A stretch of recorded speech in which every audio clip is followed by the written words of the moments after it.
Hey everyone, and welcome to FIT Women Entrepreneurship. My name is Jennifer Walsh. I'm so happy to be here today to interview a dear friend of mine and also an FIT alum, Lara Eurdolian. She is such a phenomenon in, first of all, women in business, and also a female founder that's really deeply rooted in beauty and now in fashion, and is also a supporter of other women. So I'll give you a little background about who I am so you know who's speaking to Lara.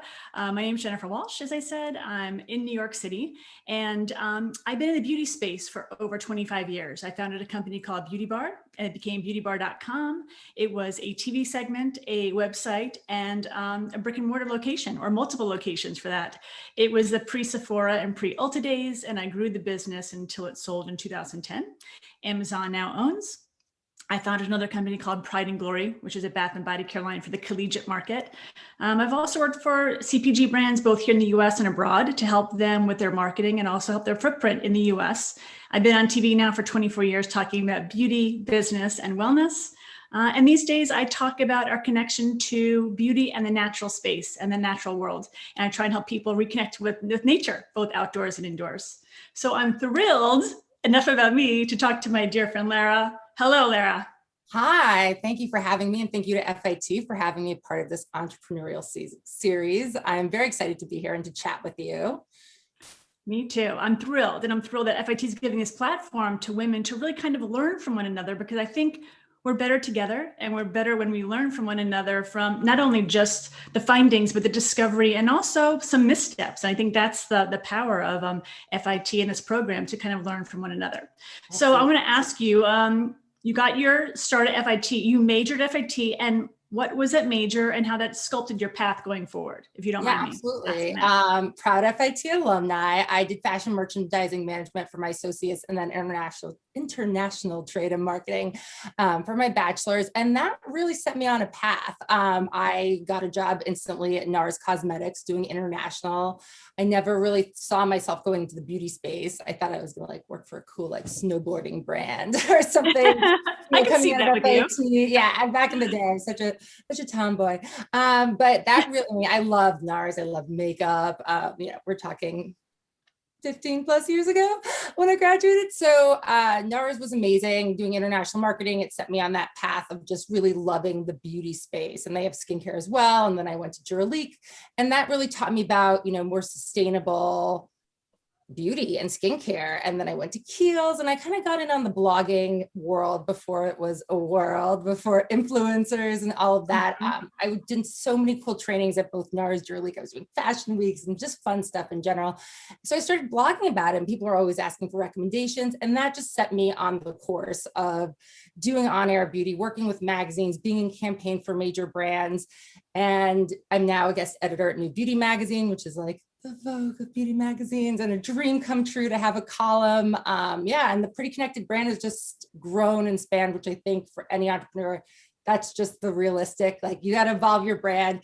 As blogs became a thing, I doubled down. As all of a sudden this Instagram, you went in there, now it's all about TikTok and Clubhouse, and it's a lot to keep up with. A little bit in a different direction.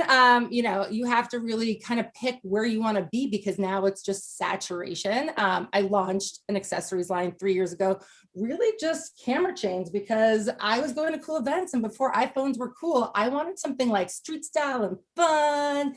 Yeah, you got yours. Yes. And, we did a mini and a long chain, and I just wanted a fun thing. And we quickly rebranded to being a multi-use chain. And, I'm wearing it as a necklace. This one was an Emily in Paris, doubled as a necklace. That's so cool. With your bag chain. And then, I never really invested too much into it, because it was more of a little hobby thing that I wanted. And, but I was so busy with the other ends of my business, consulting, so many things.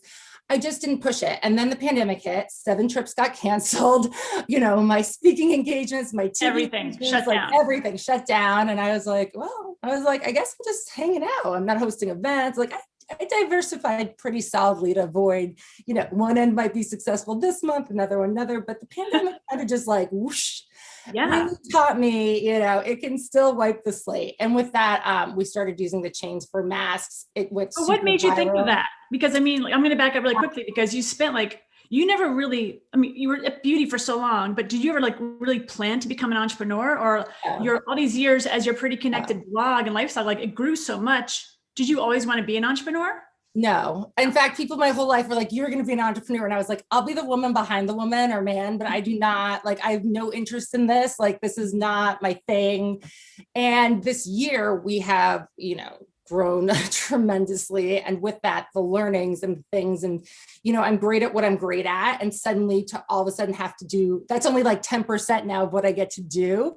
Sure. But no, the idea came, I was in Asia the year before last January, like right a few months before the pandemic really hit.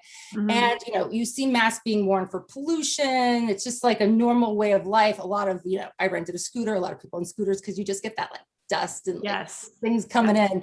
So masks were a big thing. And I remember I was wearing my chain because I always have it on me because I'm strapping it to like, all different things, holding shopping bags, carrying, like the straps are just now part of my life. But a friend of mine, she was on the trip with me, and we were like, we wanted these like really weird masks we saw, and we were like going to all the like markets to like find them. We couldn't find the right one. And I can totally well, this would be cool. Then I was like, this is never going to be a thing. I was like, maybe for like a Burning Man thing, but I'm not doing that. She's doing that. I was like, maybe it's and I just dropped it. And it's so funny because when the pandemic hit, my headspace, we didn't know how long it was going to be for. It's not like, this is a great opportunity for me to get back into my accessories, learn about it, do a business.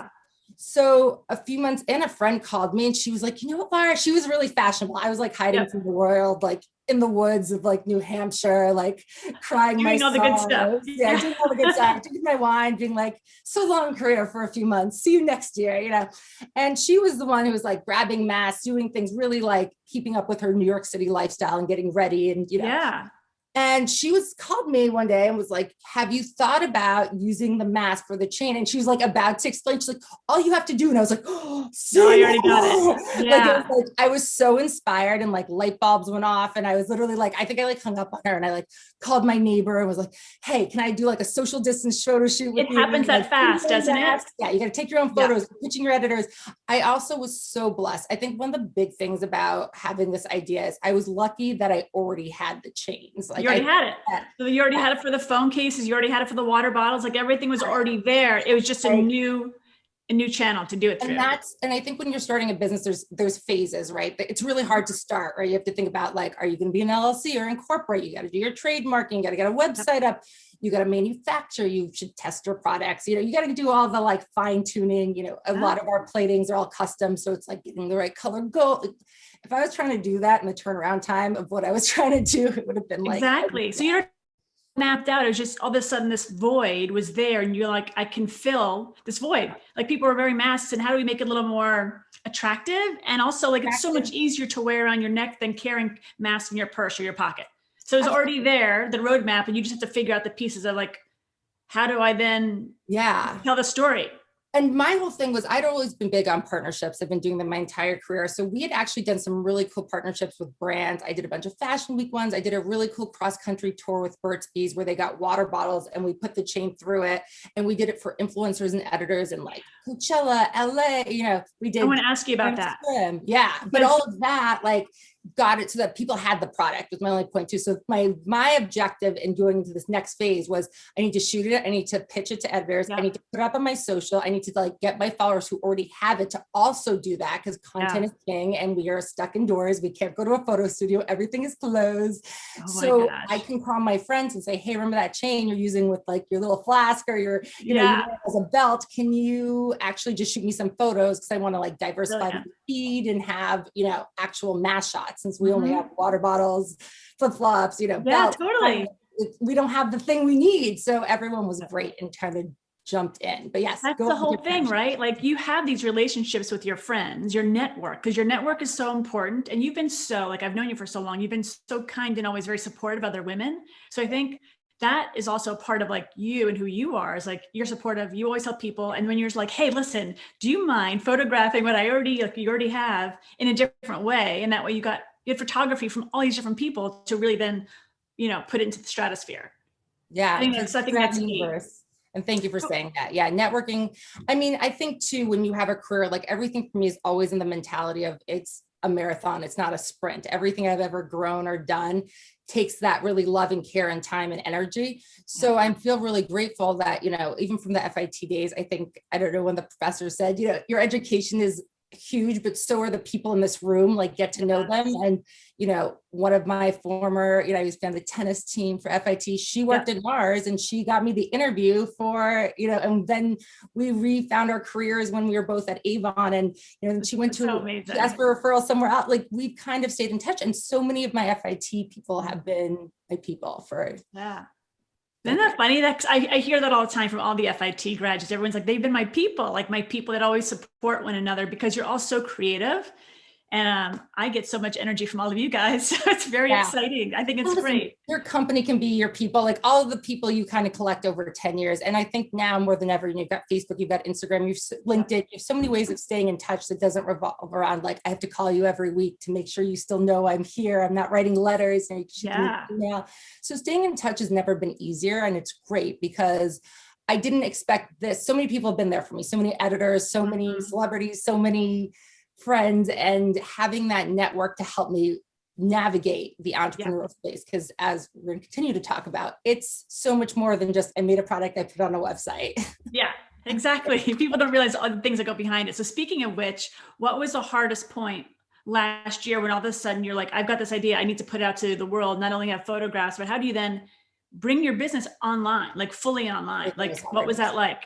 Everything was hard. First of all, you need your packaging. Like in the beginning, I was like writing cards to everybody and like, how cute, like wrapping it in tissue paper. Like, okay, suddenly you're on like Good Morning America and your orders are like 500 in a day. And you're like, oh, you learn very quickly how many orders you can pack. And it's just, how many, is it just you and James? Me, I make my fiance, James. A friend's mom had come over a few times to help me. I mean, we were very limited, especially in the early pandemic days. You just couldn't push people and out of their comfort zone, ask them to come or like put up an ad somewhere being like, hey, we need help for 3 hours, volunteers, or Task Rabbit. And I also, I couldn't afford to get sick. I'm literally a one-woman show. If I'm out, what happens to my business? Like what happens to those people orders? Don't realize that, right? So even the same thing happened to me when I had Beauty Bar. I had my family helping me, but there's no days off. So people in entrepreneurship, they think, oh, that sounds so glamorous and great, but there are no days off when you're a business owner. Like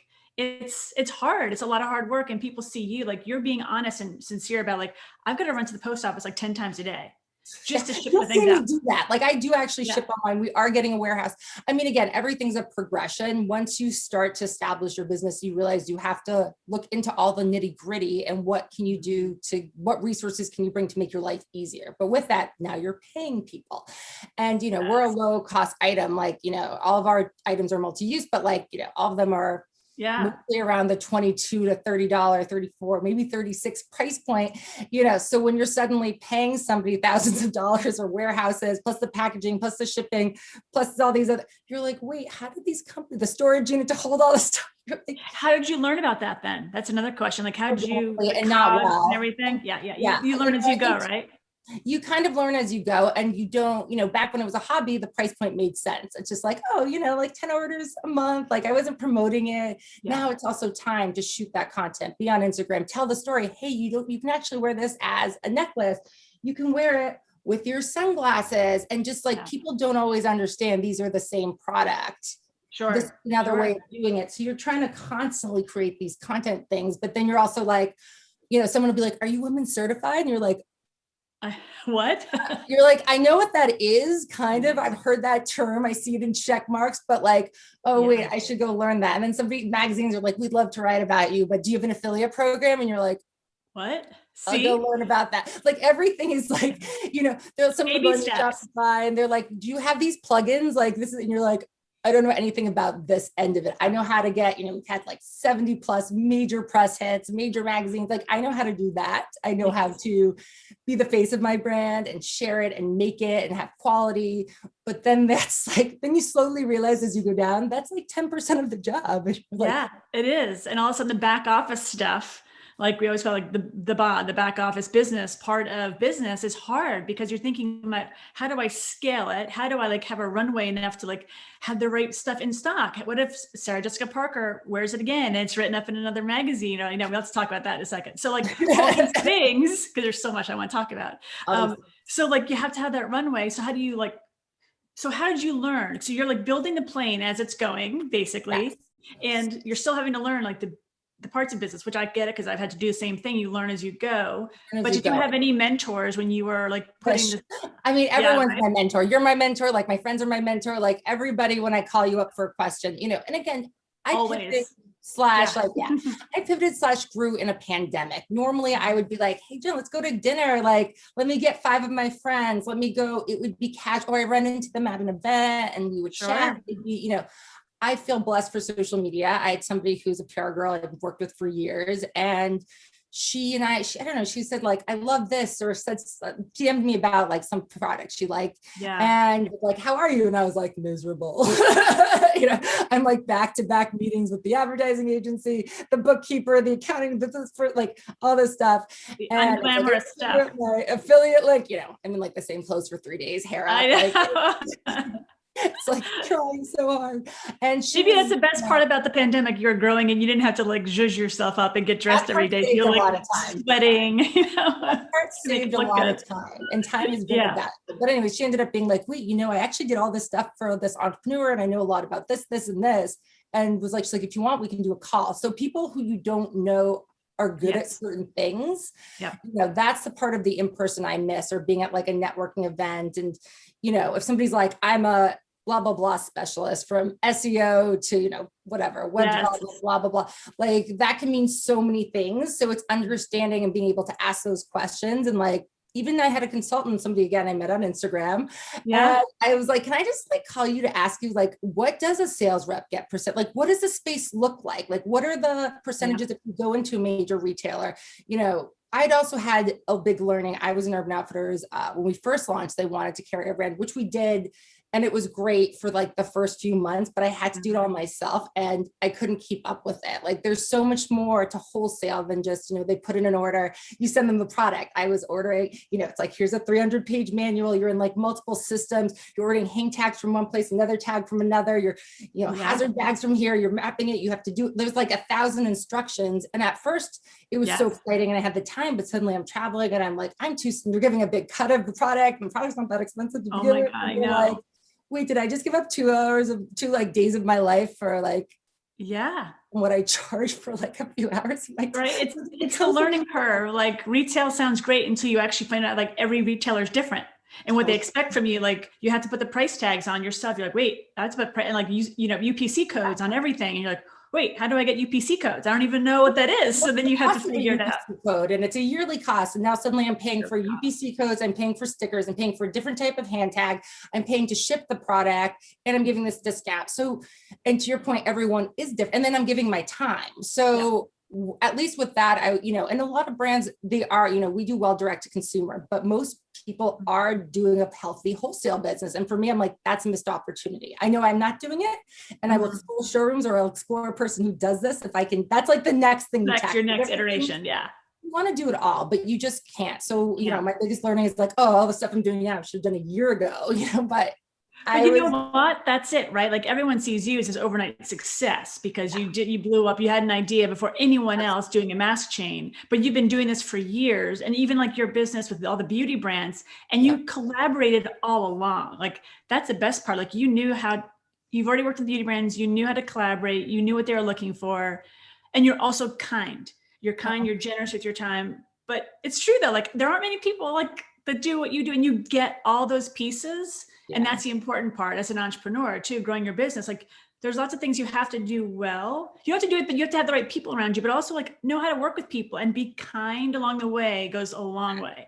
So it's like always, you don't have to burn a bridge. If you don't like someone, you can just thanks so much for your time and like just move on. Like I think those days of grudges, and it's like that just takes your energy. Like you cannot put in your energy into anything negative unless you have an abundance of time and you're super bored and like, you know what I mean? Like then you can give it that energy, but otherwise you got to like resolve it, talk about it, freak out, be like, throw some plates, whatever, and then move on. If you're just carrying that baggage, you're just, it's holding you back. And to your point, I'm a great entrepreneur, like in the fact that I have vision. Like I know 100 ways I can do cool things with this that are so innovative that nobody's doing, but then I have to execute it. And I'm like, that's it. Okay. I have all so these glad. That's the key word. People and they're like, okay, what I'm trying to tell them, but they don't have vision always, or the operative. And I'm like redoing the work or fixing it up, and it's still a value, but suddenly I'm giving you a little energy and like you a little energy and you a little energy. And I don't have that creativity to then at the end of the day, it's like 11 o'clock at night to be like, I'm done. You just hit it, the nail on the head. You lit, because that's key. Execution. You can have a million ideas, but if you don't know how to execute the ideas, it's dead in the water. So you need to find people around you to help you execute like the great ideas. And sometimes it's not just about how, it's like the who we have around us. There's a great book called Who Not How, which I've learned a lot about. So it's definitely a must read. But I think that's so key. You're trying to keep going forward. And also like you're an online, like you're doing TV segments, you're a beauty editor, you have your nonprofit, your Share Your Beauty. I mean, tell us a little bit about that too. Yeah, that's exciting. So for me, I love the idea of like people coming together and doing good. That's always been like a big part of my brand.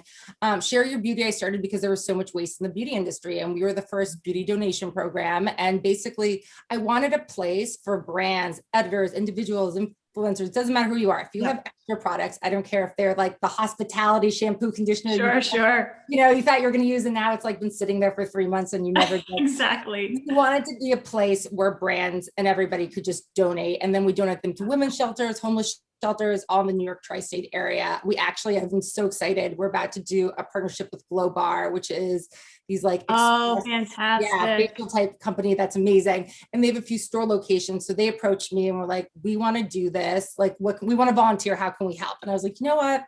Because of the pandemic, our offices have been closed. I was like, this is what we're going to do. With Sports Act's our partner. They're amazing. They donate past season bags. We basically get products, we put them in the bags, and we drop off like a shelter has 50 residents, let's say. We'll make 50 bags, we'll write cards, and we'll drop it off. So Glover was like, we want to do something for May. And I was like, you know what? I contacted Family to Family. That's our co-founders. They're sort of in charge. Everybody sort of has a role, so it's not overwhelming because we're totally volunteer based. We have made $1 off this, so we have to be very smart about our time. So like with Sports Act handles drop off and bag. I handle kind of, I won't say PR, but just reaching out to brands or people to understand and kind of raise awareness and coordination. And then Family to Family is our nonprofit that handles like tax write-offs, relationships with shelters. Because sometimes a brand will email us and be like, we're repackaging our shampoo and conditioner. They're perfectly good. Like everything's brand new, unused. That's can't be swatched. Like we're very specific. And they're like, we have 100 left, you know, and we would love, or we have 1,000 left, and we can't like take, it doesn't become sustainable. This is meant to be like a sustainable, great thing. And we will literally tell them, and they'll be like, okay, I've contacted 6 shelters. They can split up, send 200 here or send all 1,000 here. So just a direct relationship, which is perfect. And, you know, we used to do these events where it's like, bring your products, and people are like, I'll go to CVS and buy stuff. And I'm like, no. Like, this is meant to be canned food drive. I'm like, this is meant to be something, because there's so much waste in the beauty industry. You know, if you just want to come and like pack bags with us or hang out, that's great. But we really look for this to be a place where people can, you know, not feel guilty about destroying it in a warehouse, which happens a lot, or throwing it out. Because, you know, we just, as editors, we get so much and influencers now, everyone gets so much product when you're in the space, or you go to a beauty award and you get like a suitcase from like, whatever. Oh my God, I remember those days. Yes. And you want like 10 things and you have all this other stuff and you're like, I don't know who to give this to. Or you get foundation in 50 shades and you're like, I only need 3 shades. Or you get that shampoo that's not meant for your hair type. You know, you want to have a place where you can give it. And it's so lovely. So anyways, we are working actually with a refugee, New NYC refugees. And I was that's what curious with me. I was like, I love this. So we are going to be making bags in May and doing I'll help. So if you ever need any help, let me know. Definitely. I will let you know. But and people are so willing. And that's the nice thing about this, is just figuring out. And I'd love to make it bigger. You know, we have done events in the past where we've like gone into shelters or gone places and done like little makeup or skincare, you know, gotten experts, DJs, and so many people are always willing to help. And, you know, I get so spread out thin. That's why I love our like immediate 3-person process. Like, I will connect you. This person will find a place for it. And this person will help you collect it, so it's very easy to do a lot with minimal. What's impactful? Like you want to also, because I know what you do, like you also want to make sure that your work is impactful to others and that's who you are. But also but then how do you organize as an entrepreneur with many different facets? How do you organize your time Monday through Friday? Like, do you have a date book? Like, okay, today I'm only doing this and tomorrow, but do things keep popping up and you've got to then reevaluate, or how does your schedule work? I'm like those Zoom calls where they like look amazing from like here up, but underneath it's like you just stand up. I do have pants on, by the way, but like it's like a whole other situation from like behind the screen. Yes. I'm good at shelving people. Like a lot of brands will reach out to me to do things, and I'm like, listen, right now I'm focused on Earth Day. This is what I'm working on. Like, I can talk to you next month, or like, I'm very good at being like, I love to work with you, or I'd love to do this, but can we talk in May? And if May doesn't work out, or same thing, when you get paid projects, whatever it is, or you do a collaboration, you are committing your time to them. You can't come there and, then shelf that or not do a good job. So I'm very cognizant, and I'm very good at doing projects with people, but they have an end date. So I know that for the next week, my schedule is crazy, but then I finish those things and they're off my plate. And then I'm handling the next wave of things. And that's why too, I was like, we have to give our space as entrepreneurs that we can't do it all. Like I still haven't finished that affiliate link part. I still haven't finished, swim certification, but those are my next steps. But what I have done is figured out my warehousing, and we are going to do that training next week. And, so I have figured out certain things. My collaborations for Q2, I have figured that out. We have done our deals. We've figured out how to do these things. So we kind of like, I really bracket, like, what do I need right now? Would it be so smart for me to have everything right now? Yes, absolutely. And I wish I could, but I don't have the resources and the time. And, you can adjust too. I used to work a lot more with New Beauty, it's been great. And they're so flexible to cut down my hours. I'm like, I still want my column. I still want to help with your online events, which we do every few. So there's always that flexibility with people. And I think good communication is important, just to be like, okay. And same thing with this. I wasn't sure if I wanted to, I'm still not sure, by the way, if I'm diving in. I'm very committed. I put a lot of investment and time into the company and building it and doing the things correctly. Because in the beginning, you just kind of can wing it. And then at some point you're like, okay, we have to scale. We have to be responsible. We can't get away with writing cards and fish. We have to actually like really get our packaging squared away, especially if we're going to go into retail. We have to do things in a different way. And we have to make sure we've talked to all the lawyers, have our product insurances light up, do all this, like we have to get the affiliate thing. All that needs to be buttoned up before we do the next things. And you need the right graphic designers, index, and photography.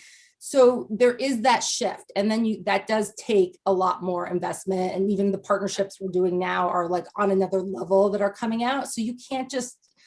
That's it, right? So like what you're saying is like, I'm sure everyone's coming at you to work with you, but you have to pick what's right for where you're going instead of saying, ooh, that's a shiny, bright object. Ooh, that looks, you have to really kind of hone in. Is that going to take away from what I'm doing? Or is it going to really build on what you want to do as a business owner and as a brand? Like, it's hard because you start getting that momentum and people are like then coming at you left and right. You're like, and then you don't move forward. You suddenly stuck here because everybody's coming at you. So it's really important to be like, you know what, I can ignore everybody because these are the three things. Like I always like to have, I have like a running to-do list and it's prioritized. Like this needs to happen this week, this, and then I try to take three very important things and those need to happen by today. And if it's something I can do tomorrow, I'll drop it down. But like, I have to finish these things. I'm not going to bed until this happens. Like this is a must happen for this to work. And I'm very good, I've been in the digital space for a long time. I'm used to being overwhelmed. So I thrive in chaos apparently. So I think, and listen, I'm scared about what we were talking about earlier is when the pandemic ends and I'm back to being super social, going to things in person, getting ready for hours a day,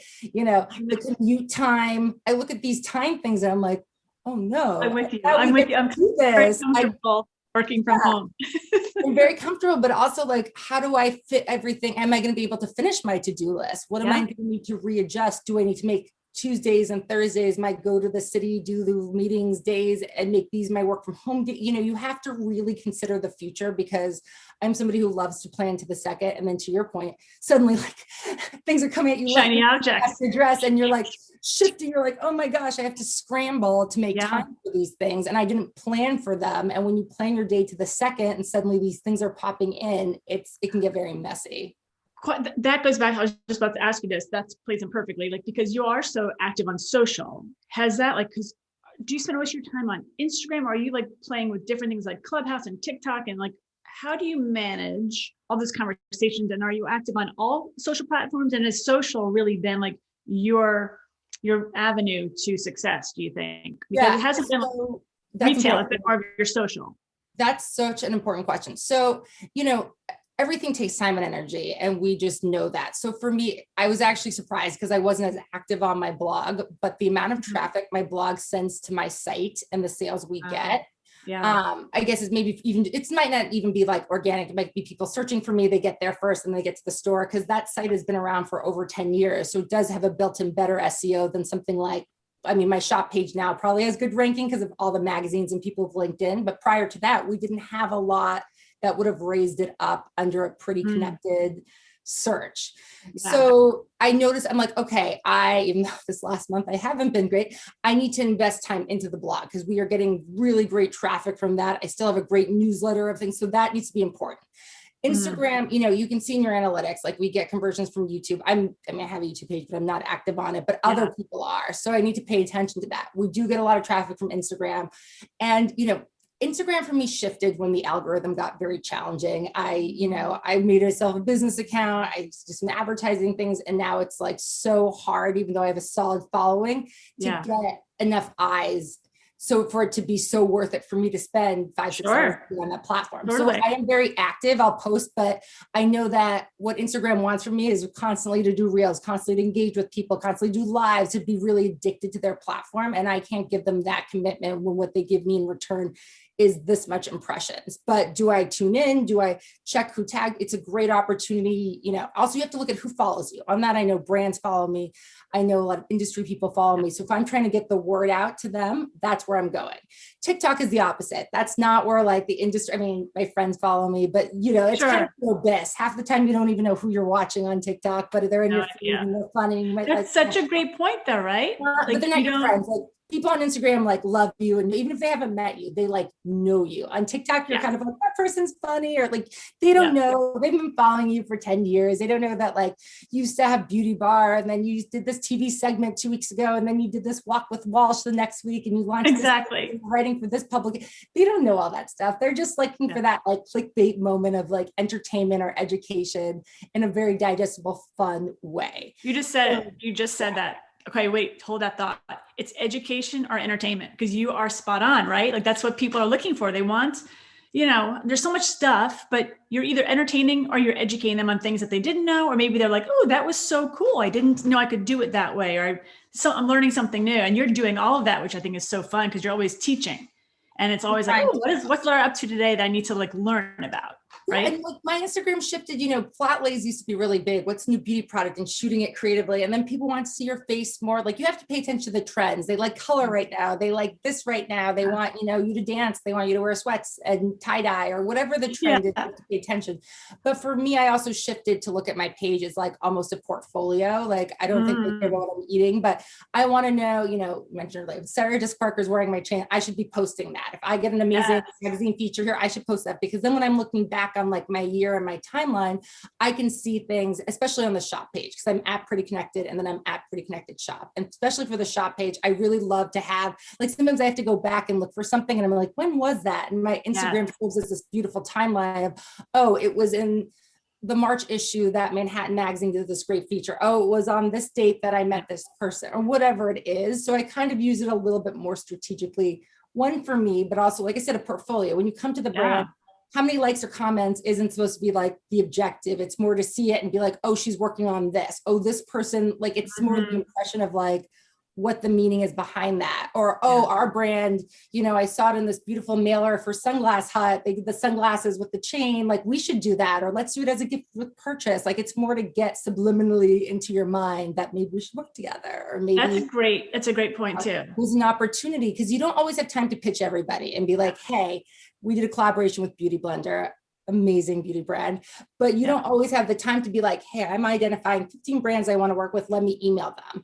if you're putting your work out there and suddenly, you know, something like a Freeman Beauty, they make masks, like different, you know, face masks. And they reached out because they saw my content. Somebody followed me and was like, we're doing a mailer. Can we order 100 for this, you know, editor, whatever we're doing? And they thought of it from what they were seeing. Otherwise, I would have loved to have had the foresight to be like, let me email all. Hey, yeah, right. I'm definitely recommend people do that. You know, and with Beauty Blender, when we came up with this idea to do a collaboration mask and chain set, somewhere. I don't have the chain on it. How I'm not even on it. Look how cute they're. It's so cute. I love those. Yeah. With the pink chain that I should have had somewhere, but that's what happens. But you know, with them, when as soon as we started talking, they already knew all about me. They knew we've been in the beauty space forever. They knew what I was doing. They knew all the great publicity we were getting. It already told that story because I told it on Instagram. That was the story I was trying to tell to whoever wanted to listen. And, you know, and they were one of the people that saw it. So that's kind of an important, and it gets people thinking creatively, like, what can we do together? What can we, hey, I saw you're doing this, I'm doing this. Like, oh, I saw a lot of people who ride bikes live your chain because it's not going to fly off. They can just drop it down, bring it back up, or if a hike, it's perfect, or lightweight, you know, plastic chains.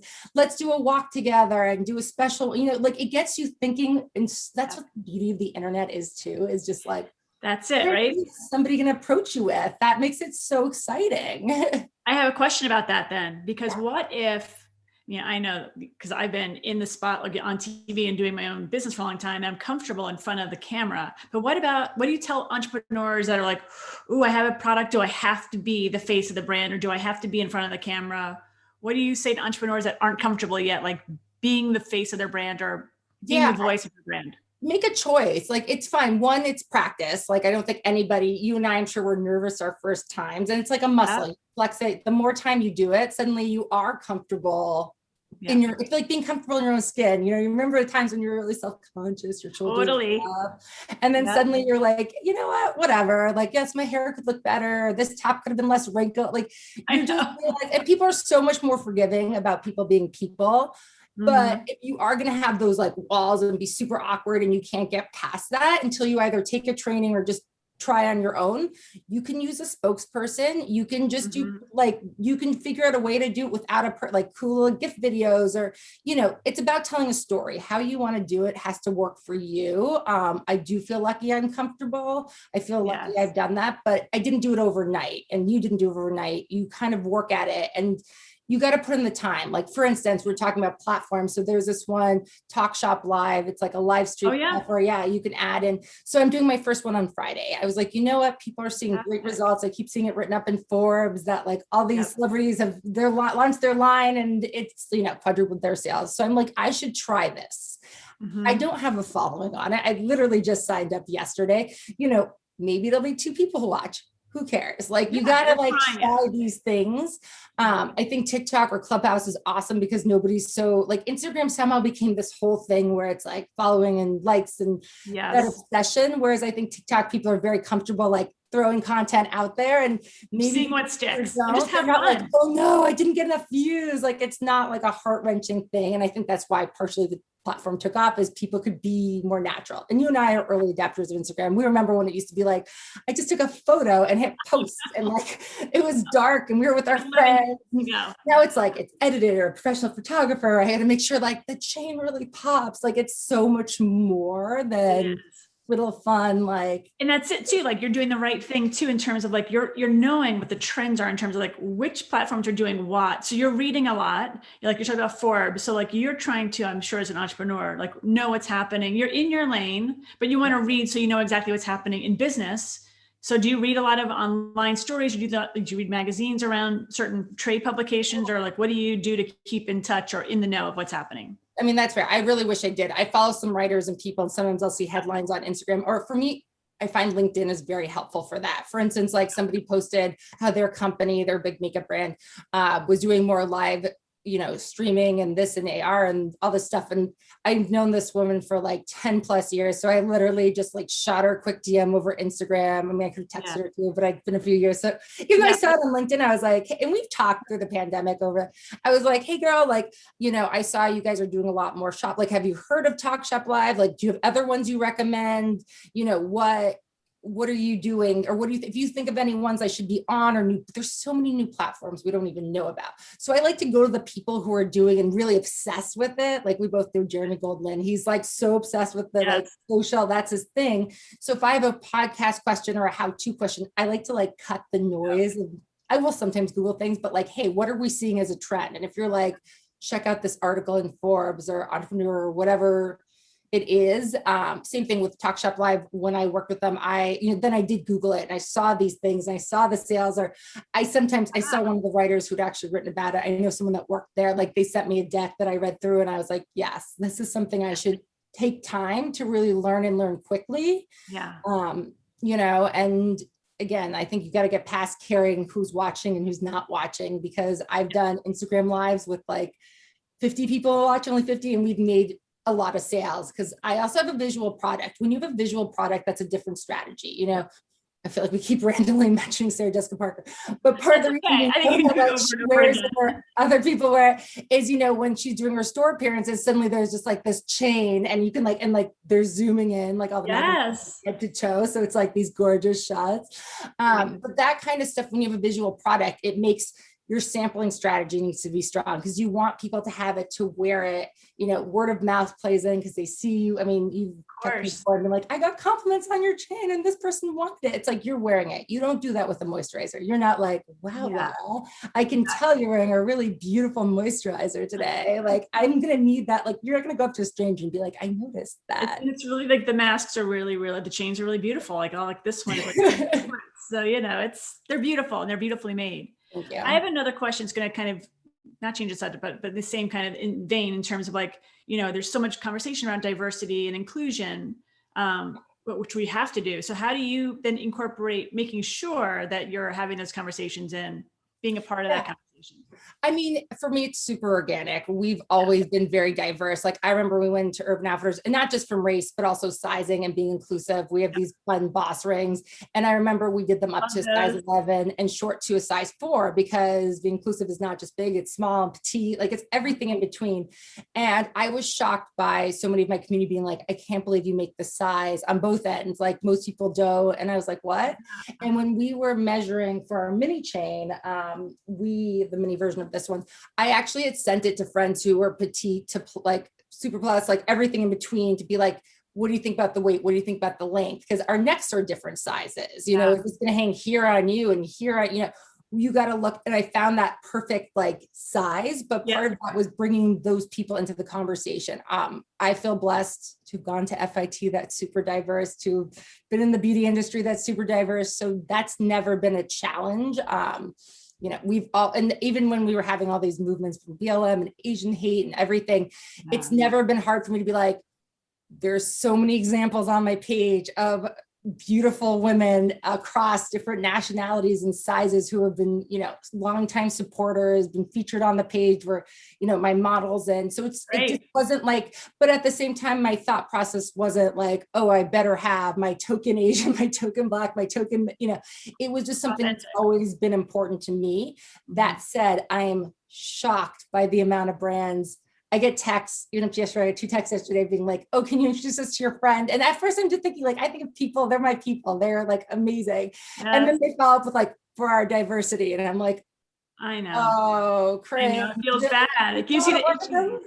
You're like, oh, that's not how it works. Yeah. But that's, so I think there are people who it's just like innate, like it's just a normal thing. Like my friends don't look like me, there's just a mix. I've never like taken that calculation. And it's on one hand, that's how it starts, is because we have to. So I think I have to applaud brands for at least putting in the effort. I definitely also think we have to give space. Like, I think about how I grew up and my town was very white. Like, I felt very ethnic just for my dark hair and being Armenian and, having immigrant grandparents, which was definitely not a reflection of most of my town.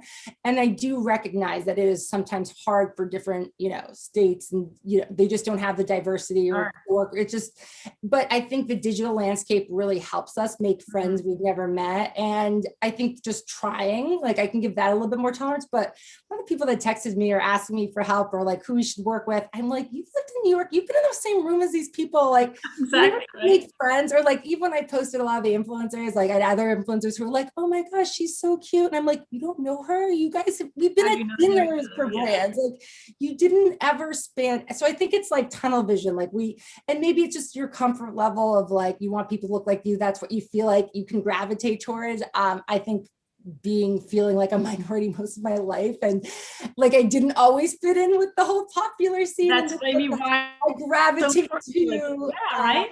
Yeah, Yeah. so I think there's definitely something to that. Like now that I'm reflecting on it, because I'm like just horrified by the state of the world and what we've always known, but even in our backyards of New York, I'm like, I am just, I know. it's shocking. And then charity, we've done a lot of give back programs. We've done things with Black Girl Ventures to help entrepreneurship for, Black and brown women. You have to pick causes. It's like No Kid Hungry, Feeding America have been big for me because I'm just, I would probably do mostly environment if the world wasn't like a disaster. We donate to the Minnesota Fund. We just constantly, whenever there's things we can kind of do a percentage of sales, it's not in my best interest from a sales perspective, like our pricing, like I should not be, I don't know that I would even recommend it to a small business with our margins. But, that's for a whole other conversation. That's a whole other conversation. But I think social responsibility, especially if you're a big company, it should just play a role. Like our world, our country, our world needs so much help. I have the charity. Even before this, I did a whole beauty sale on eBay of like my entire beauty closet to raise money for a food bank. I'm always trying to think of ways, and depending on my time, I want to find ways to give back, because I think that's key. Is part of me. And I hope other people are inspired by that. And if you're in a position. That leads actually into my next question. I know we don't have a lot of time. I have so many things I want to ask you, but I think another key, which we're going to have to wrap it up pretty fast, but is like talking about funding. Have you had funding? No, actually, I think that's something I'm going to push back to you too. So funding is, and again, I think as an entrepreneur, you're supposed to like know it all, and good luck to you. And so many props. You're figuring it out as you go. I'm self-funded. I really wanted to come into my business with like X amount of dollars. I think I set myself to start like, I don't know if it was like 10 to 20K. I was like, I'm going to need this. I'm really going to only spend 5 for manufacturer, this much for web. Like I kind of started small. And then my whole plan has been like, as I make money, I reinvest in, and then make money, I reinvest in. So I'm not getting in over my head what I've sort of designated in that bank account. And I didn't spend that 20K or 10K to start, just to be clear. Yeah. And you make concessions, a lot of beauty brands, they have high minimums. I specifically worked with somebody who was willing to do 200 to 500 pieces, because I don't want to have 5 to 1,000, even if there's a defect or people haven't tried it. Like I can't, that loss would be very significant. So thinking about your investment is very different when you're self-funded versus when you do get investment, and I've talked to a lot of brands and been on podcasts with people who did, and you start to spend money on things you don't need. And when you're spending other people's money, it's easy to, when it's your money, you're no longer own your business. Like, well, that's the thing too. So I'm taking an entrepreneurial course at the end of the month at Wharton to learn a little bit more about investment, because for me, it's not necessarily financial. I just need help in managing things. And does that mean I want partners? Does that mean I want an investor? And I think you can speak to this with your companies. Like we both have known a lot of people who are just really excited by the glitz of an investor. And that sounds so exciting, but then they own your company. You don't have this control.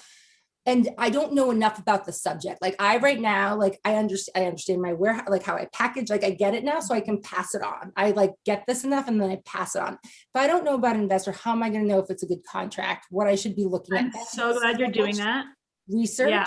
And I'm definitely gonna have a follow-up call with you about this. When you can definitely talk to me about it anytime. I have a lot of thoughts. But I would love to hear about you, because I think investors, that's a route and that's a way. And is it money? Is it resources? What is kind of your experience?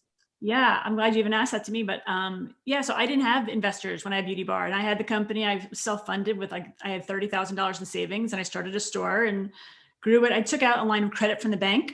But I was able to pay that back like as a line of credit. So every 6 months I could get some money and put it back in and pay back. So, but I didn't take any funding, which I'm really thankful, because I would have never been able to do what I did if I had someone else running my business. So it was completely mine. It's different when I had Pride and Glory, and I did bring investors on, and it was I think one of the biggest mistakes, but I needed investors. I I didn't know as much as I should have known. So I'm glad you're taking the class, because people see the glitz and the glamour, like, oh my gosh, someone got $5 million. Big headlines like blah, blah, blah, invested 1 million, 5 million, and blah, blah, blah, seed funding and this funding. And you're like, the glamour's on the wrong thing. And I think the real conversations have to be had around what funding really means when you sign over your business to someone else, and a group of people, maybe even 5 or 10 people, then own your brand, and you no longer own your company, which is so the nitty gritty of that, like, is really important, especially like I've owned the Pretty Connected name for so long. If I also wanted to go to the right people, if I did it, I kind of care, there's always that question. And even as I've scaled and added these warehouse and things that I've been talking about, and even just plugins all of a sudden to Shopify, it's like, this one's $40 a month, this one's $100, this one's like, I'm all of a sudden like hemorrhaging money in all the different ways that you don't realize. And suddenly you have to spend, the profit I was making when it was just me is like, it's a different ballgame. And even like in some months, I'm like, oh, I think I worked for free this month. And a lot of entrepreneurs will tell you, I worked for free for 2 years for a brand. So you have to be very committed. And that's, that's also why I keep my other income sources and try to keep other things alive, is so that I'm not doing as much beauty blogging and beauty as I was, but I want to keep my fingers in it with maybe like a few segments a month. New Beauty makes that great, a few other beauty things, and partner do a lot of like Desk Side and other, but like I'm keeping pinkies in it, because right now I'm really pushing this and working on this. But if this does not turn into, if I'm just working for free for the next 10 years of my life on this, there's a point where you're like, even though, and you can do well and work for free. Let me just be clear. A lot of businesses, and actually one of my consultants I wanted to hire was because she did it for 6 years. It was super successful, but she ended up ending it because it was just too much. And I think that is because most people think, oh, that company went under because it didn't do well. And it's not always that. It's the commitment, the time, the understanding, when you are, especially start as like a single person, small business, female founded, you're very limited, and you have to really think about, is this my passion? Am I really in it? And ask that constantly. And then maybe a partner does make sense, or an investor, because you're like, I did it.